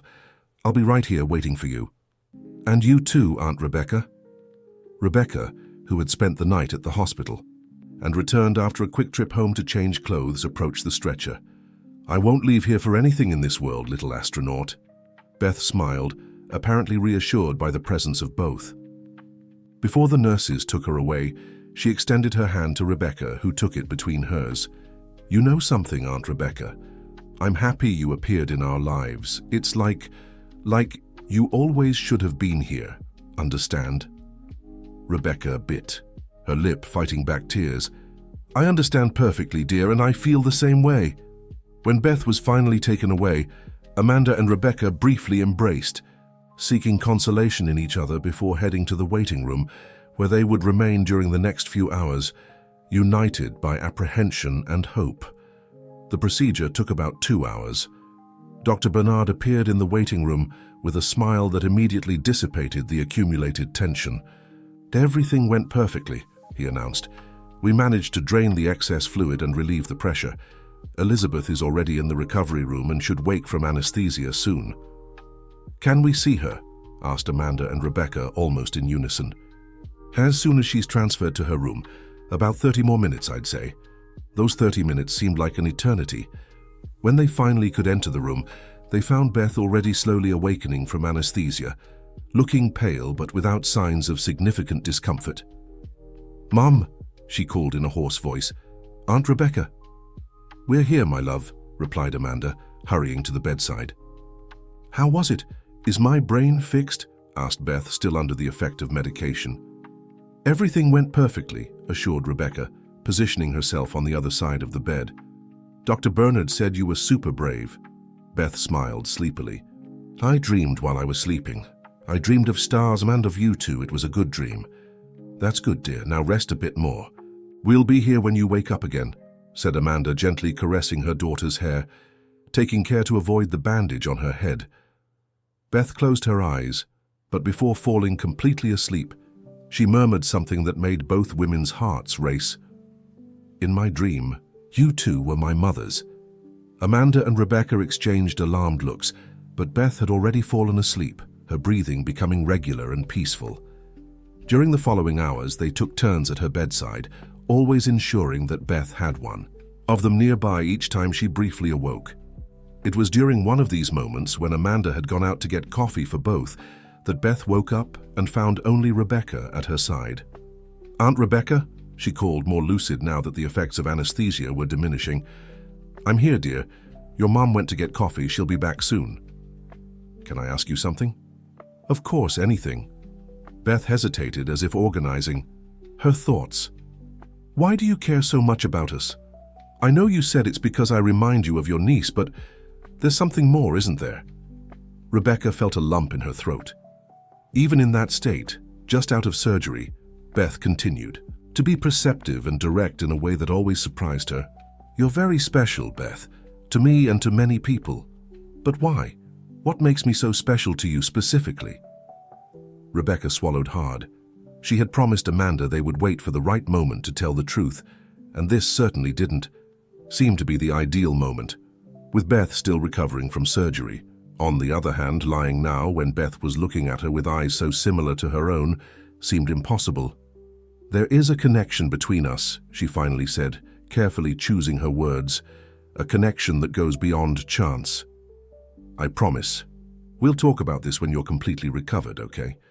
Your mom and I have something important to tell you, but now you need to focus on getting well." Beth studied Rebecca's face for a long moment. "It has to do with my birth, doesn't it? With the reason why I was adopted." Rebecca's heart raced. "Beth, please, we need to wait for your mom for this conversation. She'll be back any moment and—" "It's you, isn't it?" interrupted Beth, her eyes suddenly teary. "You're my biological mother. That's why I've always felt this strange thing when we're together, as if I already knew you from somewhere." The world seemed to stop for Rebecca. There it was, the moment she both feared and longed for, happening in the most unexpected way possible. She opened her mouth to respond, but the words wouldn't come. It was at that exact moment that Amanda returned to the room carrying 2 cups of coffee. One look at Rebecca's pale face and Beth's teary eyes was enough to understand that something significant had happened. "What happened?" she asked hastily, setting the coffees aside. "Mom," said Beth, her voice trembling. "Aunt Rebecca is my biological mother, isn't she?" Amanda froze, looking from Beth to Rebecca, who seemed completely devastated. "I didn't say anything, Amanda, I swear," Rebecca hurried to say. She just figured it out." Amanda took a deep breath, approaching Beth's bed. This wasn't the moment they had planned, nor the circumstances they would have chosen. But the truth was there now, impossible to be ignored or postponed. "Beth, dear, this is something we wanted to talk to you about when you were better, at a calmer moment." "So it's true?" pressed Beth, her eyes now fixed on her mother. Amanda nodded slowly. "Yes, it's true. Rebecca is your biological mother. But that doesn't change anything between us, understand? I continue to be your mother, the person who raised you, and—" "Why didn't you tell me before?" interrupted Beth, her voice now choked with the tears that were beginning to fall. "All this time, all these visits, the gifts, the job at the foundation, everything was because of this?" "Beth, it's not that simple," tried to explain Rebecca, cautiously approaching the other side of the bed. "I didn't know how to approach, how to tell the truth without causing suffering to both of you. So lying was better." Beth's voice was loaded with hurt. "Pretending you were just my godmother, my Aunt Rebecca. Beth, please try to understand," begged Amanda. "We discovered the truth a short time ago. We were preparing to tell you in the right way at the right time." When? When would be the right time? After another 13 years? The pain in Beth's voice was palpable, cutting through both women's hearts. Rebecca stepped forward, her eyes pleading for understanding. "Beth, it's all my fault, not your mother's. I made a terrible mistake 13 years ago when I decided I wouldn't be able to properly care for you. And I made another mistake by not being honest from the beginning when I reapproached. Please don't direct your anger at Amanda. She only wanted to protect you." "Protect me from what?" "From knowing the truth about who I am." "From being hurt," replied Amanda softly. "We wanted to find the least painful way to share something so significant with you." Beth closed her eyes, as if trying to process all of this. When she opened them again, there was determination in her gaze beyond the tears. "I want to know everything, from the beginning." "Why did you abandon me?" she asked Rebecca directly. "Was it because I had cerebral palsy? Because I would be a burden?" The question hit Rebecca like a physical blow. "No, Beth, it wasn't because of that. I was scared. I was young, ambitious, completely focused on my career. When I learned of your condition, I panicked, thought I wouldn't be able to give you the special care you deserved. It was cowardice, I know. The biggest mistake of my life. And now you're back because, what, you regretted it? You want to take me away from my mom?" "No," exclaimed Amanda and Rebecca simultaneously. "I came back because I needed to know if you were well, if you were happy," explained Rebecca. "And when I saw you, when I really got to know you, I realized how much I had lost, how foolish I had been. But I never ever wanted to separate you from your mother. Amanda is and always will be your mother, Beth. I just wanted to be part of your life somehow. And the job, the foundation, was all of this just a scheme to get close to me?" "No."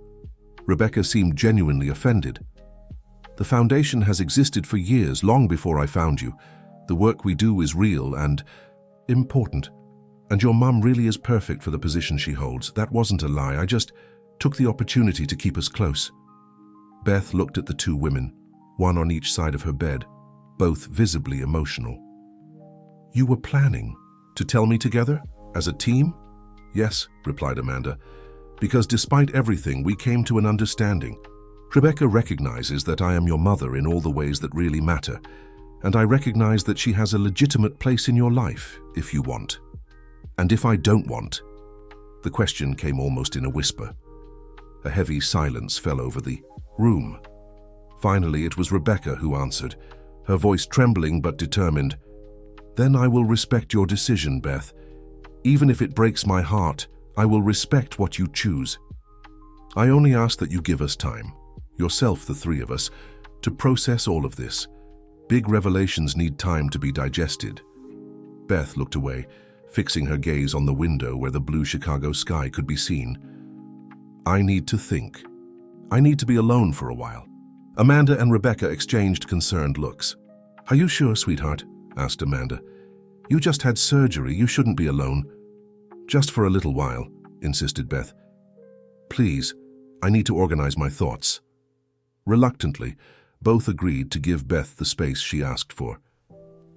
"We'll be right outside in the hallway," said Amanda, kissing her daughter's forehead.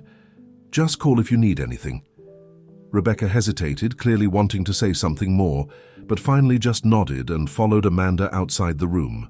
In the hallway, the two women collapsed into nearby chairs, both emotionally exhausted.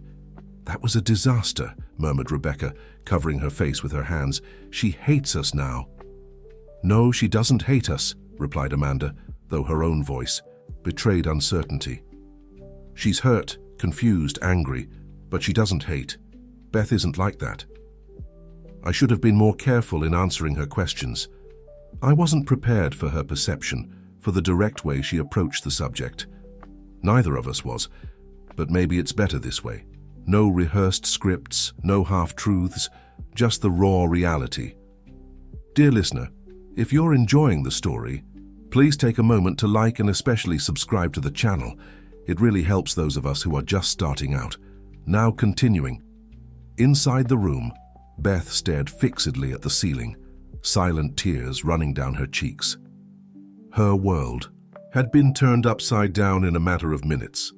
The woman she admired as a kind of extraordinary godmother was, in fact, the biological mother who had abandoned her at birth. And her mother, the person she loved most in the world, had hidden this crucial information from her, even if only recently. Part of her wanted to scream, break things, expel both from her life. Another part, however, remembered all the moments of love and dedication both had demonstrated. Her mother, Amanda, who had been by her side at every difficult stage, every challenge, every achievement, and Rebecca, who since entering their lives had brought not only material comfort but a different kind of love, anxious, imperfect, but genuine in its own way. As she pondered what she felt, Beth picked up her tablet from the bedside table. Although she was still weak and slightly dizzy from the surgery, she managed to type a message to her friend Lucy, the girl who had 2 moms at school. "What's it like for you? Having 2 moms, I mean. Is it confusing? Do you love one more than the other?" The response came almost immediately. "At first it was super weird. I was angry, thought I was betraying my biological mom by liking my stepmom. But now, it's amazing. Like each one gives me a different kind of love, understand? And it's not about loving one more or less, it's just different. Why? Did something happen?" Beth hesitated before responding. "I'll tell you later. Thank you." She set down the tablet and closed her eyes, letting her friend's words echo in her mind. A different kind of love, and maybe that was it. Amanda's love, constant as gravity, and Rebecca's love, new and anxious to prove its worth. Different, but both real. After almost an hour of solitary reflection, Beth called a nurse and asked for her 2 mothers to return to the room. When Amanda and Rebecca entered, clearly tense and apprehensive, Beth looked at them with a serious expression that seemed far beyond her 13 years. "I'm still angry," she declared without preamble. "Angry that you hid this from me, that you made decisions about my life without consulting me." She paused, taking a deep breath. "But I also understand that they must have been difficult decisions for both of you, each in your own way." Amanda and Rebecca remained silent, giving Beth space to express everything she felt. "I have some conditions," continued Beth, surprising them with her firmness. "First, no more lies or secrets. If it's about me, I have the right to know. Second, this doesn't change that you are my mom," she said, looking at Amanda. "The mother who raised me, who was always there, who loved me unconditionally. That's non-negotiable." Amanda nodded, tears of relief shining in her eyes. "And third," Beth turned to Rebecca, "if you really want to be part of my life, you need to understand that this will happen at my pace, not yours. I can't promise that one day I'll call you Mum, or that I'll completely forgive you for what happened in the past. But I'm willing to try to discover what kind of relationship we can have." Rebecca seemed unable to speak, so moved was she by Beth's surprising maturity and generosity. "And one last thing," added Beth, looking at both. "You 2 need to get along. For real, not just pretending in front of me. Because I'm not going to choose between you, and I don't want to feel like I'm constantly in the middle of a cold war." "That won't be a problem," assured Amanda, looking at Rebecca. "We were already moving in that direction, even before this conversation." "It's true," confirmed Rebecca, finally finding her voice. "Your mother and I have developed a genuine mutual respect, and we both want only your well-being, Beth." Beth nodded, seeming satisfied with the answers. "Good, because it's going to take time for me to process all this, and it would be even harder if you were at war with each other." The tension in the room gradually dissipated, replaced by a cautious sense of possibility. It wasn't an immediate happy ending.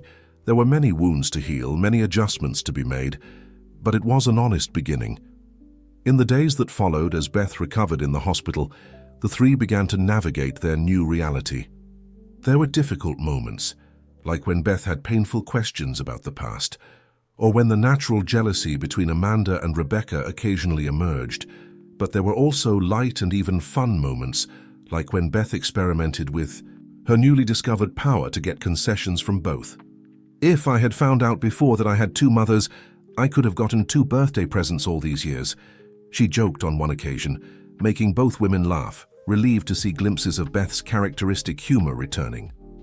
Dr. Bernard, in his daily visits, noticed the improvement not only physical but also emotional in the patient.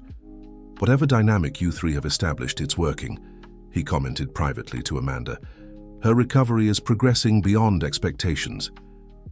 After a week in the hospital, Beth was discharged with recommendations for regular follow-up and a series of therapeutic exercises to help in her complete recovery.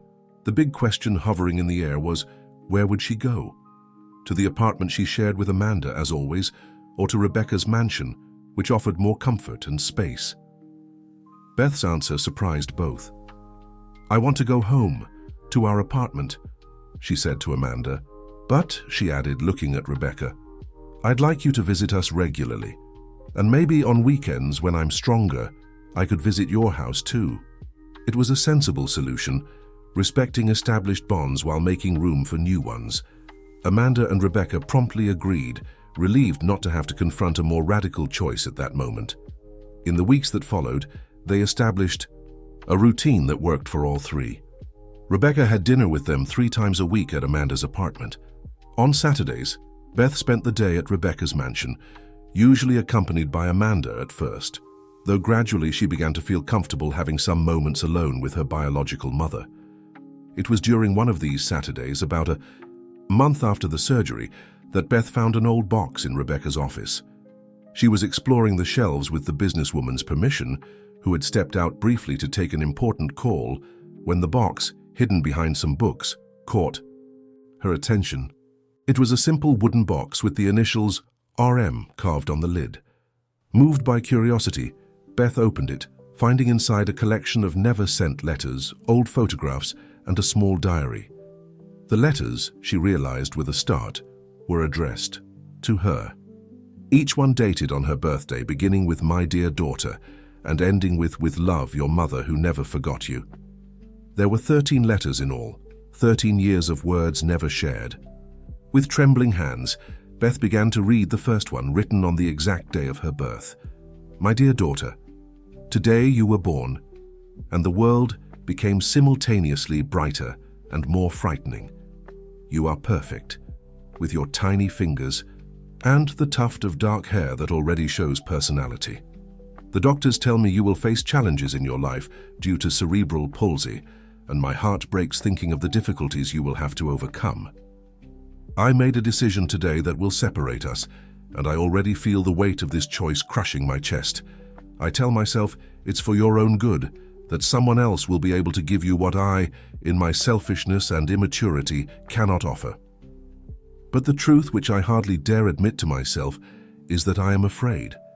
Afraid of failing as a mother, afraid of not being strong enough, afraid of sacrificing the career I've built with so much effort. One day, perhaps, I will find the courage to look for you, to see what kind of person you've become, and perhaps, if I'm very lucky, I will find a way back into your life, even if only as a stranger who wishes you well. With love, your mother who never forgot you." Tears streamed down Beth's face as she read. This wasn't the image of the cold and calculating woman she had imagined in her moments of anger, the biological mother who had abandoned her without looking back. It was the portrait of someone deeply conflicted, frightened, and, yes, selfish, but also genuinely concerned. She was about to open the second letter when she heard footsteps approaching. Quickly, she closed the box and replaced it on the shelf, turning to find Rebecca at the door. "Find anything interesting?" asked Rebecca, without noticing Beth's emotional state. "Yes," replied Beth, deciding to be honest. "I found your letters, the ones you wrote to me but never sent." Rebecca's face paled. "Beth, that box was private. You shouldn't have—" "Why did you never tell me about them?" interrupted Beth. "Why did you never tell me that you thought about me every year on my birthday?" Rebecca sat slowly in the nearest chair, suddenly seeming exhausted. "Because I was ashamed of writing beautiful, heartfelt words, but never having the courage to act according to them. What are never sent letters but monuments to my own cowardice?" "It's not quite like that," said Beth, surprising herself with the defense she offered. They show that you never really forgot me, that even when you were away, a part of you was still my mother. Rebecca looked at Beth with teary eyes. You are extraordinary, do you know that? Much more generous than I ever deserved. It's not about deserving, replied Beth, with a wisdom that again seemed far beyond her years. It's about understanding, and I'm beginning to understand that life is complicated, that people make mistakes, sometimes enormous mistakes, but that doesn't mean they can't evolve. Rebecca opened her arms hesitantly, and after a brief moment of consideration, Beth approached and allowed her biological mother to embrace her. It wasn't the comfortable and familiar hug she shared with Amanda, but it had its own meaning. It was the embrace of two people who were, slowly, finding a way to each other. When Amanda arrived to pick up Beth a few hours later, she found the two still in the office, the wooden box open between them, letters spread across the desk. Beth was telling Rebecca about her own past birthdays, filling in the gaps in the memories that the businesswoman had missed. Rebecca looked at Amanda with a mixture of gratitude and admiration. She's telling me about her 10th birthday, when you organized a party with a solar system theme at the restaurant. Amanda smiled, remembering that day. The entire staff spent the week crafting papier-mâché planets to hang from the ceiling. Beth was so happy she didn't even notice that the presents were all simple and homemade. I did notice, corrected Beth. I just didn't care. That telescope you assembled with PVC pipes and the lenses you got from Mr. Smith at the opticians, I still have it, you know, even after getting the professional telescope from Rebecca. There was something significant in the fact that Beth had hesitated before calling Rebecca aunt, as if reconsidering the titles and roles in her life. She wasn't ready to call her mother, perhaps she never would be, but she also recognized that aunt was no longer sufficient to describe the bond they were building. I'd like to show something to both of you, said Rebecca, standing up and gesturing for them to follow her. She led them down a hallway that Beth hadn't yet explored, to a door at the end. I've been working on this for the past few weeks since we decided to be honest with each other. She opened the door, revealing a spacious and beautifully decorated room. The walls were a deep blue, painted to look like a night sky, with detailed constellations drawn in silver paint.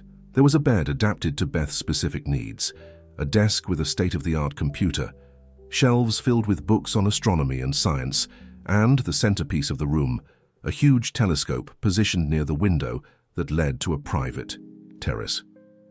It's a room for you for when you want to stay here, explained Rebecca. No pressure, of course, just an option. Beth looked around, clearly impressed, while Amanda remained at the door, a cautious expression on her face. It's beautiful, Beth finally said. Really amazing, but... She looked at Amanda, then back at Rebecca. I'm not ready to stay here alone yet. Maybe one day, but not now. Of course, Rebecca hurried to say. I didn't mean to suggest that you move in or anything like that. It's just for visits when you feel comfortable. And actually, she hesitated, looking at Amanda. There's a guest room connected to this one. I thought that perhaps eventually you might consider staying here too, Amanda, on some occasions, so that Beth never has to choose between us. The offer caught Amanda by surprise. This wasn't the image of the cold and calculating woman she had imagined in her moments of anger, the biological mother who had abandoned her without looking back. It was the portrait of someone deeply conflicted, frightened, and, yes, selfish, but also genuinely concerned. She was about to open the second letter when she heard footsteps approaching. Quickly, she closed the box and replaced it on the shelf, turning to find Rebecca at the door. Find anything interesting? Asked Rebecca, without noticing Beth's emotional state. Yes, replied Beth, deciding to be honest. I found your letters, the ones you wrote to me but never sent. Rebecca's face paled. Beth, that box was private. You shouldn't have... Why did you never tell me about them? Interrupted Beth. Why did you never tell me that you thought about me every year on my birthday? Rebecca sat slowly in the nearest chair, suddenly seeming exhausted. Because I was ashamed of writing beautiful, heartfelt words, but never having the courage to act according to them. What are never sent letters but monuments to my own cowardice?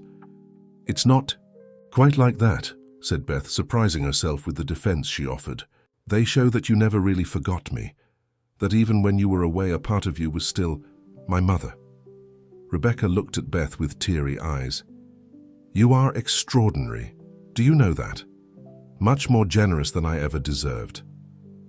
It's not about deserving, replied Beth with a wisdom that again seemed far beyond her years. It's about understanding. And I'm beginning to understand that life is complicated, that people make mistakes, sometimes enormous mistakes, but that doesn't mean they can't evolve. Rebecca opened her arms hesitantly, and after a brief moment of consideration, Beth approached and allowed her biological mother to embrace her. It wasn't the comfortable and familiar hug she shared with Amanda, but it had its own meaning. It was the embrace of two people who were slowly finding a way to each other. When Amanda arrived to pick up Beth a few hours later, she found the two still in the office, the wooden box open between them, letters spread across the desk. Beth was telling Rebecca about her own past birthdays, filling in the gaps in the memories that the businesswoman had missed. Rebecca looked at Amanda with a mixture of gratitude and admiration. She's telling me about her 10th birthday, when you organized a party with a solar system theme at the restaurant. Amanda smiled, remembering that day. The entire staff spent the week crafting papier-mâché planets to hang from the ceiling. Beth was so happy she didn't even notice that the presents were all simple and homemade. I did notice, corrected Beth. I just didn't care. That telescope you assembled with PVC pipes and the lenses you got from Mr. Smith at the optician's, I still have it, you know, even after getting the professional telescope from Rebecca. There was something significant in the fact that Beth had hesitated before calling Rebecca aunt, as if reconsidering the titles and roles in her life. She wasn't ready to call her mother, perhaps she never would be, but she also recognized that aunt was no longer sufficient to describe the bond they were building. I'd like to show something to both of you, said Rebecca, standing up and gesturing for them to follow her. She led them down a hallway that Beth hadn't yet explored, to a door at the end. I've been working on this for the past few weeks, since we decided to be honest with each other. She opened the door, revealing a spacious and beautifully decorated room. The walls were a deep blue, painted to look like a night sky, with detailed constellations drawn in silver paint. There was a bed adapted to Beth's specific needs, a desk with a state-of-the-art computer, shelves filled with books on astronomy and science, and, the centerpiece of the room, a huge telescope positioned near the window that led to a private terrace. It's a room for you for when you want to stay here, explained Rebecca. No pressure, of course, just an option. Beth looked around, clearly impressed, while Amanda remained at the door, a cautious expression on her face. It's beautiful, Beth finally said. Really amazing, but... She looked at Amanda, then back at Rebecca. I'm not ready to stay here alone yet. Maybe one day, but not now. Of course, Rebecca hurried to say. I didn't mean to suggest that you move in or anything like that. It's just for visits when you feel comfortable. And actually, she hesitated, looking at Amanda. There's a guest room connected to this one. I thought that perhaps eventually you might consider staying here too, Amanda, on some occasions, so that Beth never has to choose between us. The offer caught Amanda by surprise. It was a significant gesture, an acknowledgement that both were important in Beth's life, and that the solution wasn't to separate her, but to find ways to be present together. That's very kind, Rebecca, said Amanda after a moment. Perhaps, with time, we can consider that possibility. At Beth's pace, as we agreed. At my pace, agreed Beth, looking from one to the other with a small smile, which, by the way, is getting much faster now. The three laughed, and for a moment they seemed exactly what they were becoming, an unconventional family, united by love for an extraordinary girl. In the months that followed, they continued to navigate their unique relationship, with natural ups and downs. There were arguments, moments of jealousy, difficult adjustments of expectations. But there were also unexpected joys, and the discovery that together they could offer Beth much more than apart. Amanda continued to be Beth's emotional anchor, her safe harbor, the person who knew every smile, every mood, every need before they were even expressed. Rebecca, in turn, found her own role, part mentor, part provider of opportunities, and always a presence eager to make up for lost time without trying to replace what Amanda had built. On Beth's 14th birthday, they organized a joint party, half at Amanda's cozy apartment, with friends from school and former colleagues from the restaurant, and half at Rebecca's mansion, where Beth could proudly show her telescope and the star room to friends. It was during this party that Beth surprised everyone with an improvised speech. "I wanted to thank everyone for coming to celebrate with me. This year was different from all others. I had surgery, discovered family secrets, and basically, my life turned upside down." She paused, looking at Amanda and Rebecca, who were side by side at the back of the room. "But I also discovered that sometimes, when things turn upside down, you can see the world from a completely new perspective." There were some laughs in the audience, and Beth continued, her voice gaining confidence. "I discovered that I have two mothers, one who raised me with infinite love from day one," she looked at Amanda, "and another who is trying to make up for lost years with a dedication I never imagined possible," she said, looking at Rebecca. "Some people might find this confusing or complicated. I prefer to think that I am doubly blessed." Tears shone in the eyes of both women as Beth concluded, "So my birthday wish this year has already been fulfilled.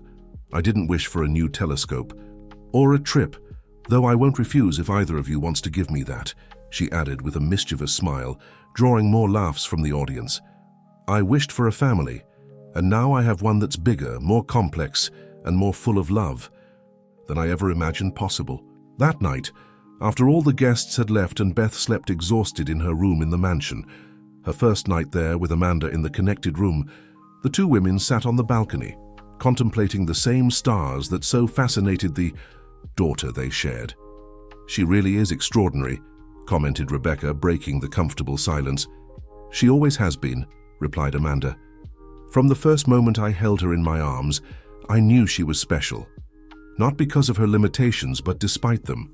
Thanks to you," said Rebecca with sincerity. "You shaped her, Amanda, gave her strength, confidence, love, made her who she is today." "Maybe," conceded Amanda, "but she also has a lot of you in her. That determination, that analytical mind, that ability to see beyond the obvious, that didn't come from me." Rebecca smiled, accepting the rare compliment. "I think she got the best of both of us, in a way, and transformed it into something totally her own." They toasted to that without needing to say anything more. The path ahead would still be complex, full of challenges and adjustments, but for the first time since their lives intertwined, both felt a quiet certainty that they had found a balance that worked. Not perfect, not without conflicts, but genuine and sustainable. The next morning, as they prepared breakfast together for Beth, Amanda making perfect pancakes while Rebecca struggled not to burn the bacon, the girl appeared at the kitchen door, still in her star-patterned pajamas, watching them with a sleepy smile. "Good morning, my two mothers," she said simply, as if trying out the words for the first time. The looks that Amanda and Rebecca exchanged in that moment contained a whole universe of emotions: surprise, joy, gratitude, and a mutual understanding that regardless of past mistakes or future challenges, they had created something valuable together. "Good morning, our daughter," they responded in unison, without planning or rehearsal.